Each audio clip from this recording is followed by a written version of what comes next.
Listen and tell me all your thoughts on God, 'cause I'd really like to meet her and ask her why we're who we are.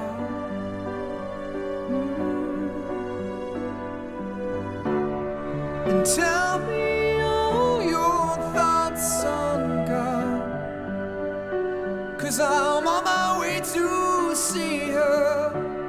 So tell me, am I very far? Am I very far now? Am I very far now?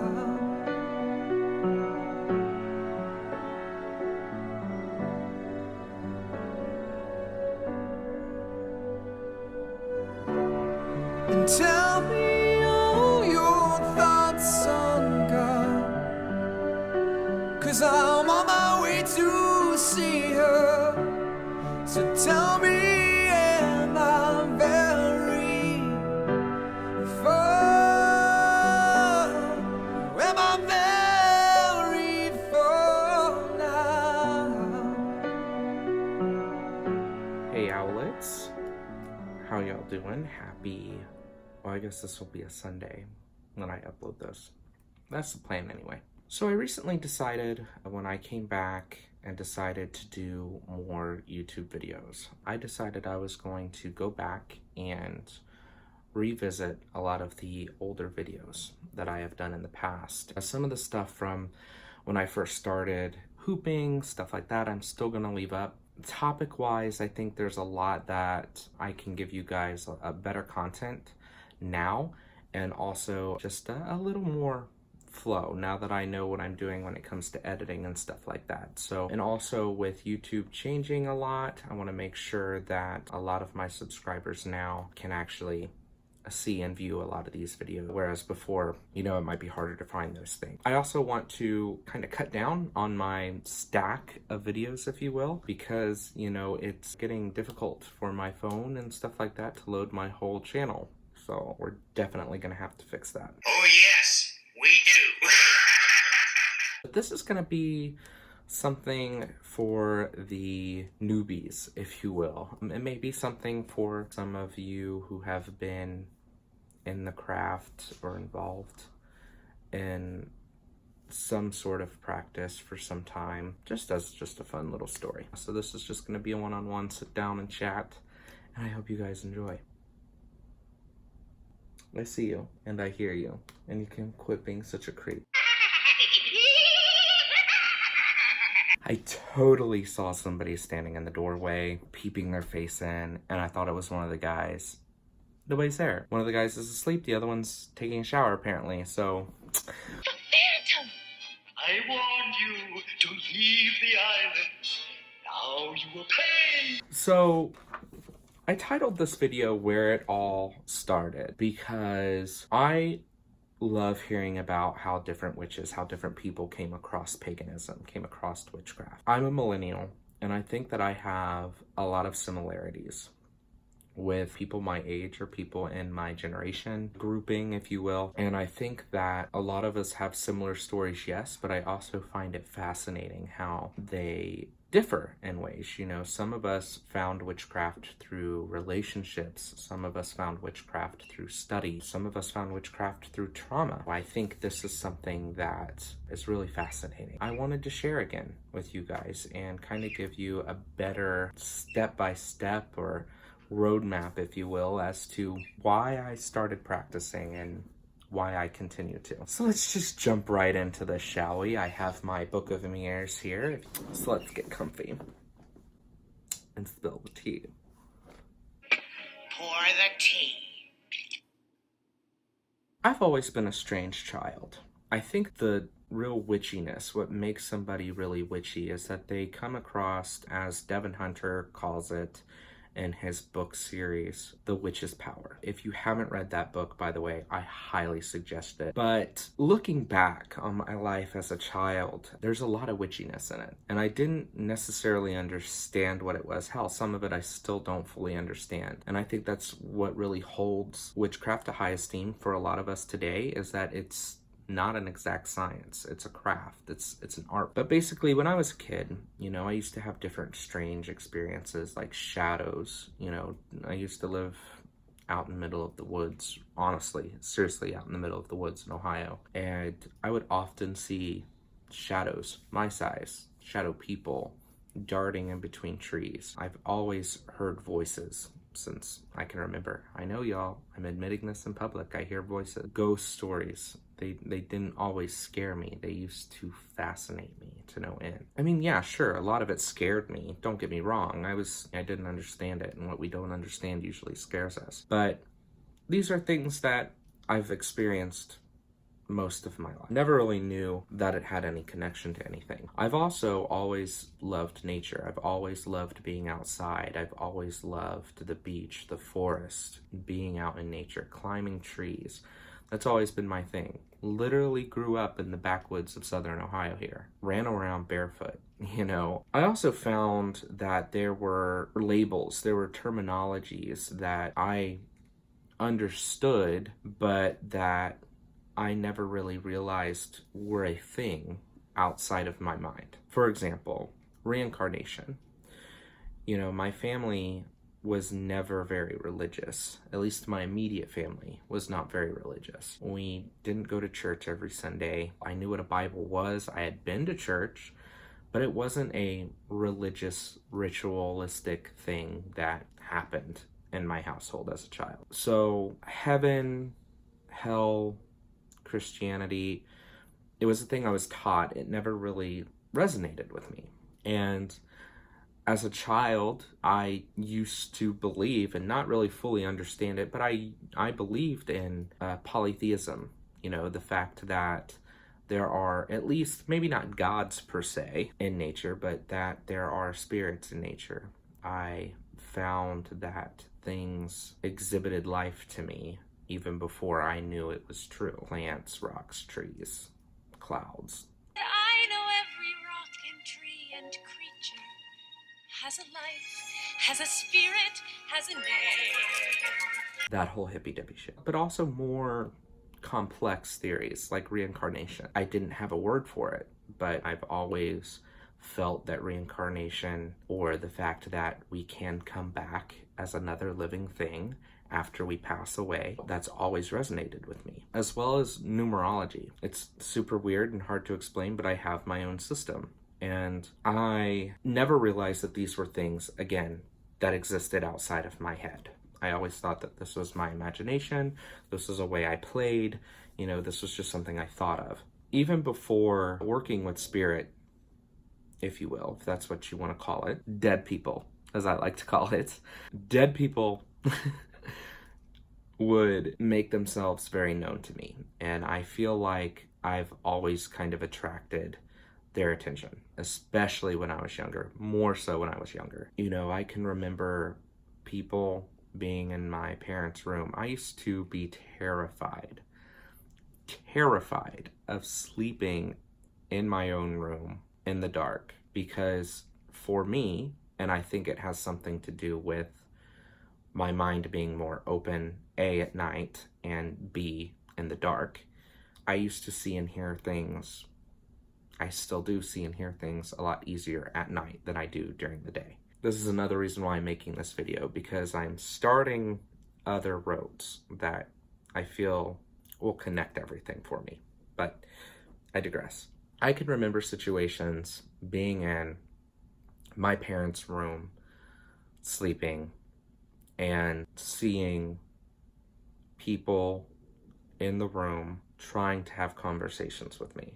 I remember dreams of people that I've never known in my life having normal conversations with me and describing really fucked up situations that I don't feel like I could have imagined as a kid.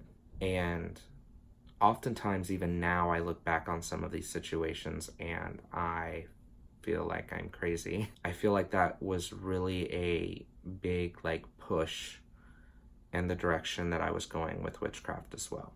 Coming into preteen age, I guess, I really started looking towards pulp culture references of magic. You know, we can use Disney as an example, Hocus Pocus, Halloween Town, but not just with witches, but also with other things as well. I think pulp culture was really a big factor in shaping me as a witch, honestly. And, you know, I don't think there's a millennial witch out there who can say that it hasn't in some particular way. Because especially in our time, I feel like witches blew up, if you will.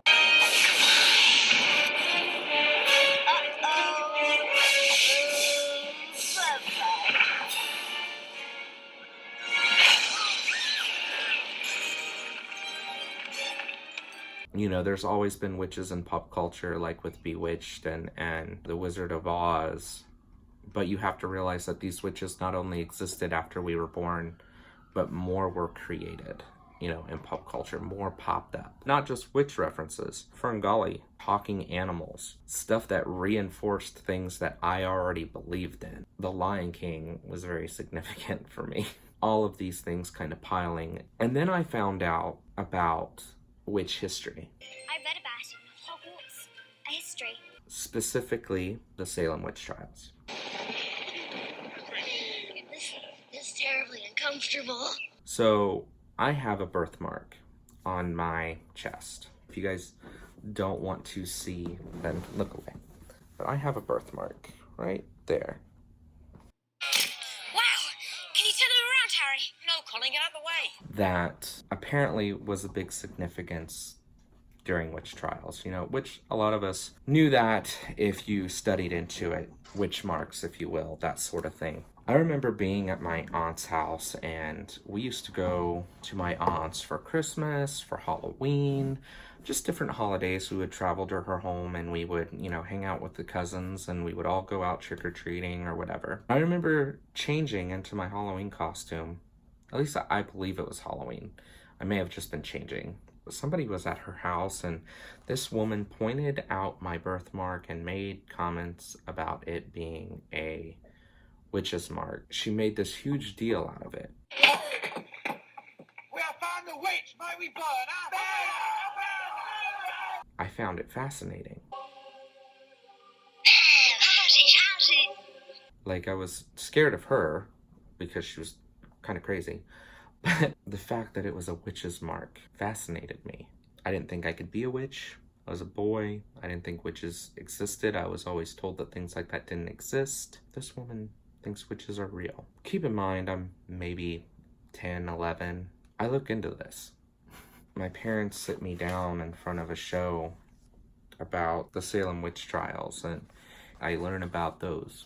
20 people were put to death because they were believed to have some sort of supernatural power.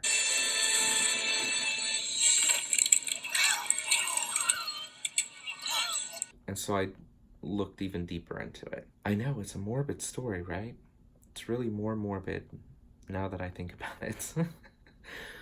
So after learning history from the Salem witch trials, which, by the way, numerology was always a thing for me. Numbers always held significant power to me. I was born in June of 1992, the first hanging in Salem, which, by the way, I've never been. So these things, of course, me naturally believing in magic, naturally believing in numerical connections, if you will. All of these things kind of tinged. They struck a chord. In junior high, I stumbled across paganspath.com. I don't think that was the website that really made it click for me.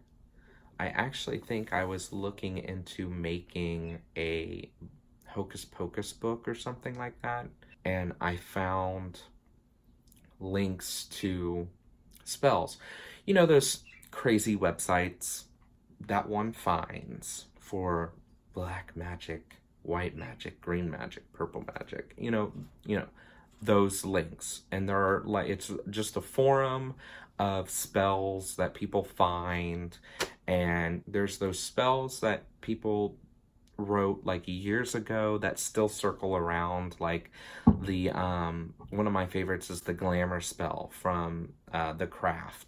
This is to feel. This is to be. Shape and form it for all to see. By the power of 3 times 3, as I will it, so shall it be. That spell went around for like ages online and in forums and stuff like that. Maybe it was because it was on The Craft, I don't know. So spells like that circled around. Finding those kind of made something click, like, oh my gosh, this stuff's real. There are actually people who believe in this stuff, and this stuff is real. So that brought me to paganspath.com, which, by the way, is still a really good website that's up right now.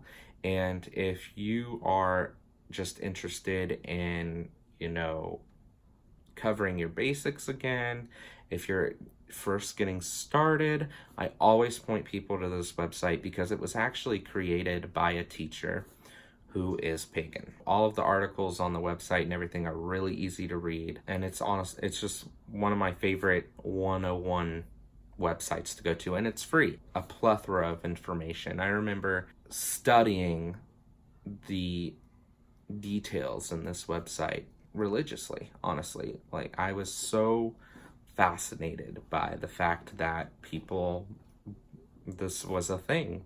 Everything I've believed in for the past 13 years, everything that I've felt deep in my soul, there is a thing. There is a group of people who are like me, who practice this stuff. The stuff is not just in my head. And that's what got the stone rolling even faster. I found Wicca, started studying Wicca very, very young. Eventually, I printed out pages from that website, paganspath.com, and those were the first pages of my Book of Shadows.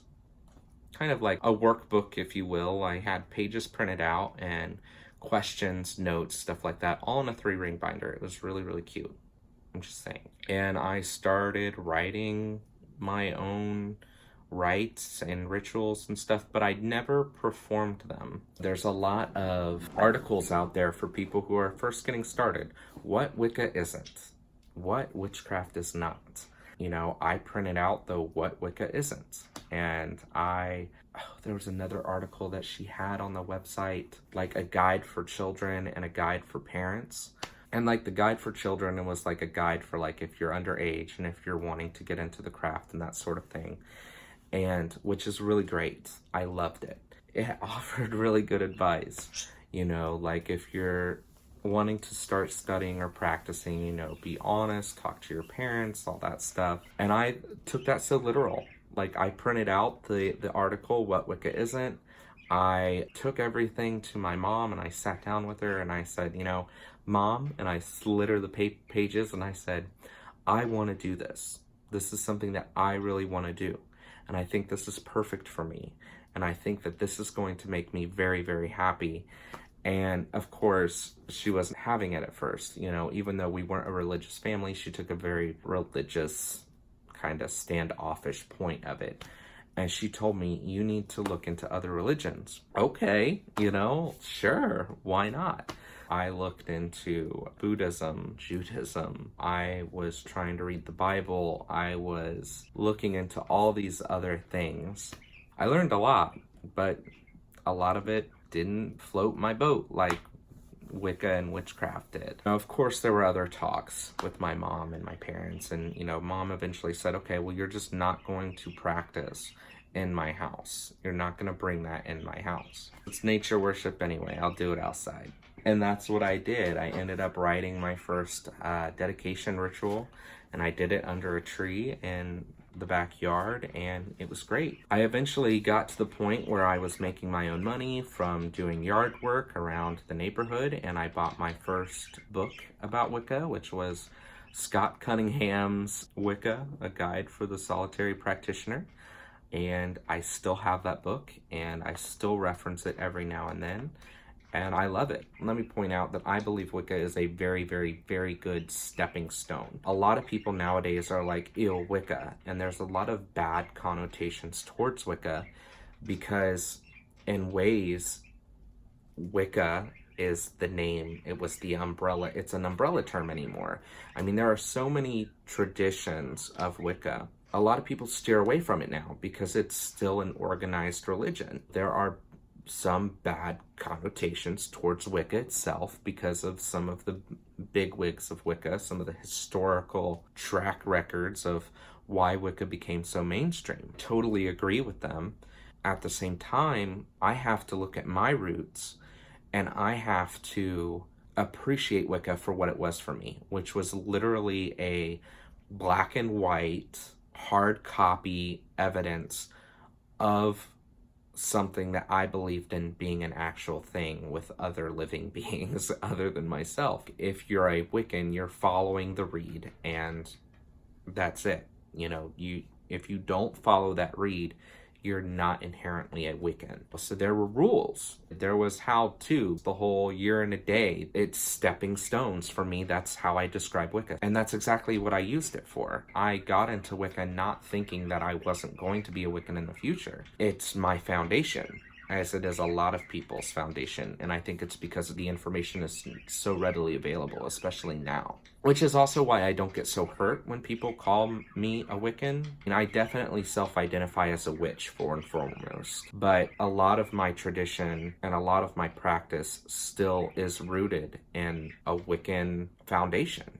I mean, who am I to turn that away? So I bought my first book by Scott Cunningham, fell in love with him, and that's why, you know, despite some of the controversy with his books, like some of his herbal remedies and herbal mixtures being deadly, stuff like that, he's still one of my favorite authors. Sorry, he is. He holds a close place in my heart, so sorry. I also cast a spell for protection to protect my chickens. I used to raise chickens. And I cast a spell of protection around the yard that they, you know, lived in, involving rocks that I found in the yard and tomato slices. I mean, honestly, I literally had no idea what I was doing when it came to actual spell crafting. I did use, you know, things that made sense, like the four corners of the, you know, the four directions. I used a pentacle, I used salt and water, stuff like that. But some of it was random, like getting the stones from the yard, random. The tomatoes, I don't know why, but I felt tomatoes made sense to me. So I remember I was talking to some woman who was in her younger 20s. She had just had a baby, and I will never forget her. Oh, what was her username? It was on a Harry Potter chat site. It was Lainey Weasley or something. Please, if you watch my videos and if you remember me, find me on social media, girl, because girl, I miss you and I want to talk to you some more. She was like my go-to witchy friend. She was my first witchy friend. She didn't persuade me. I want to make that clear. She understood that I was underage, and I understood that I was underage, but this was an adult close to my age that was actually willing to talk to me.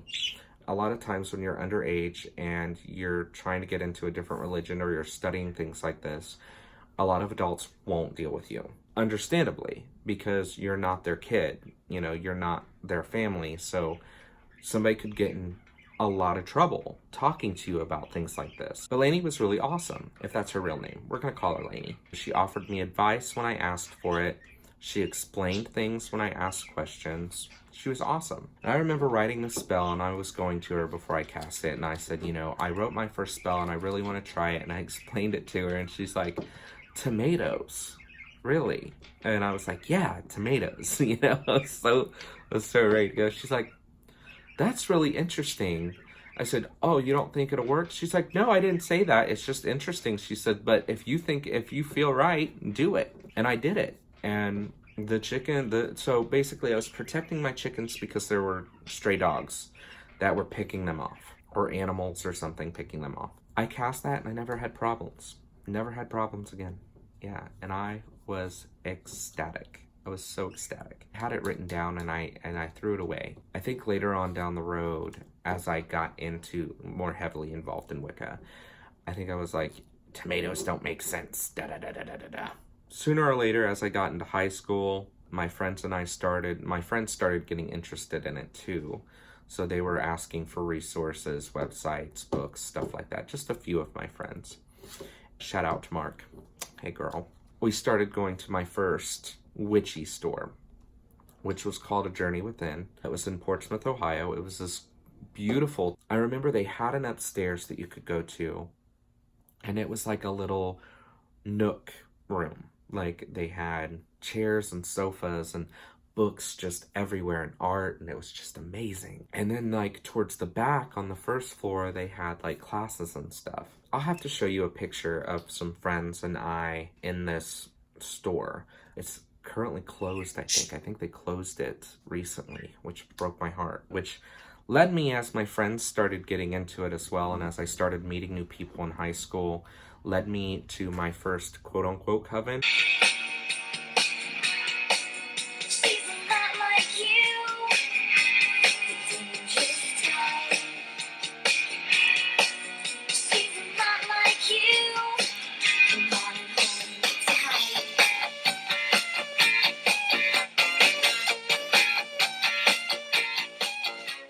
It wasn't an official coven. I've always kind of steered away from covens. I've always been more for the solitary for multiple reasons. One, because bad experiences with organized religion. I was always terrified that I would bump heads with somebody and that it would taint my experience with my craft, with my relationship with deities and spirits and stuff like that. So I always kind of steered away from it. But I did have a group in high school that I called the Study Coven. And it was just a handful of friends and I that we would get together during the Sabbats.